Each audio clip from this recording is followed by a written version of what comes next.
Ein herzliches Willkommen, liebe Zuschauerinnen und Zuschauer, hier vom Frankfurter Börsenparkett. Es ist mir eine ganz besondere Freude, jemand ganz Besonderem im Interview zu haben. Es geht um Grenke und die Shortseller-Attacke.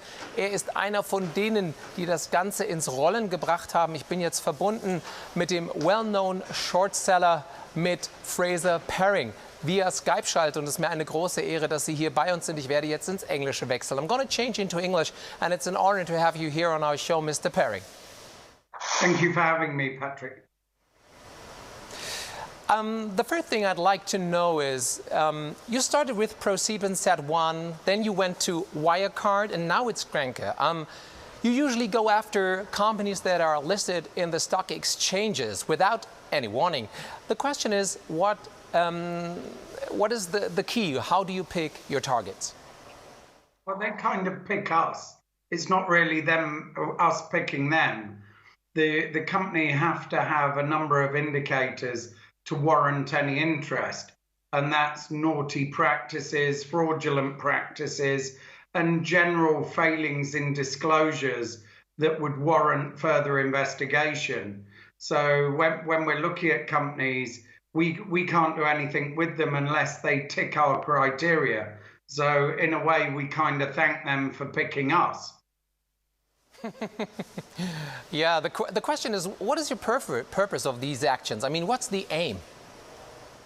Well, our main belief is that it's price discovery, so that when we're looking at a company, generally they're overvalued. They're overvalued because of a number of items. That can include corporate governance, fraud, failings in accounting, and generally that's where it gets us really interested. So by our interest, we believe the market isn't fully aware of the risks. And if companies disclosed all their risks properly, we would be out of a job. I understand that. So alleged fraud, falsification of the balance sheet, and money laundering, garnished with criticism of the business model and corporate management.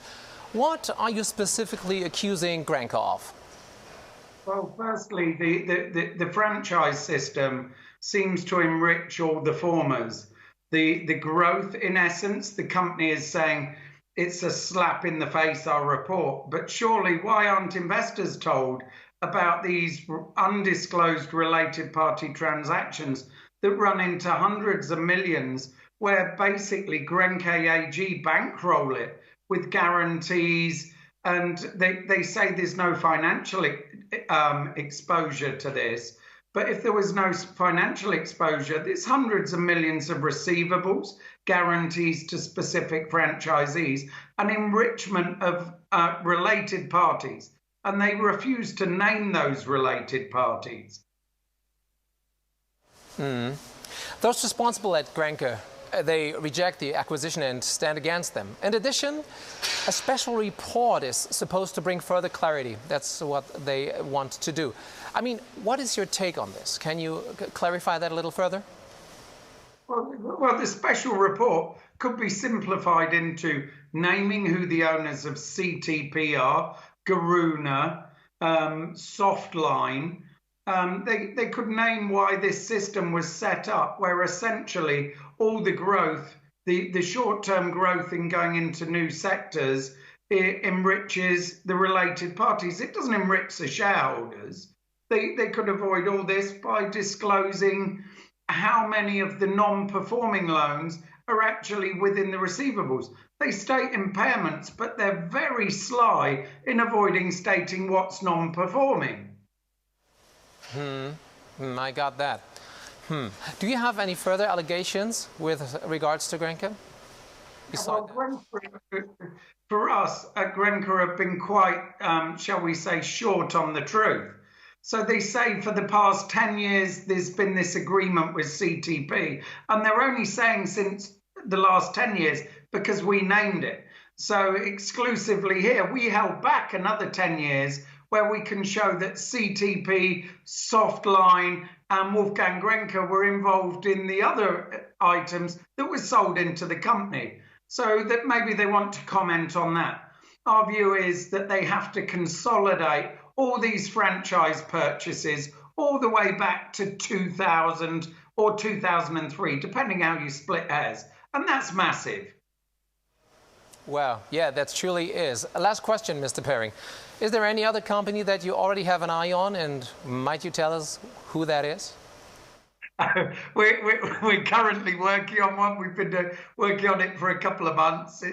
It's got similar lines. It's non-disclosure, some dodgy accounting, some fraudulent practices, and it sort of stacks up on good merit to Grenke.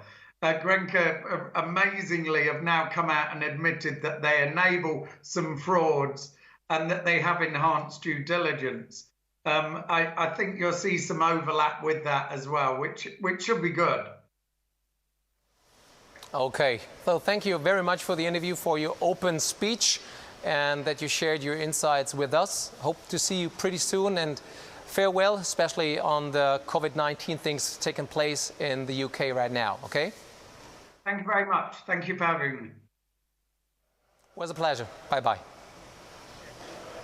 Ja, liebe Zuschauer, das war das Interview mit Fraser Perring und er hat sich tatsächlich, naja, sehr deutlich geäußert, was den Fall Grenke betrifft. Danke, dass Sie zugeschaut haben und bis zum nächsten Mal.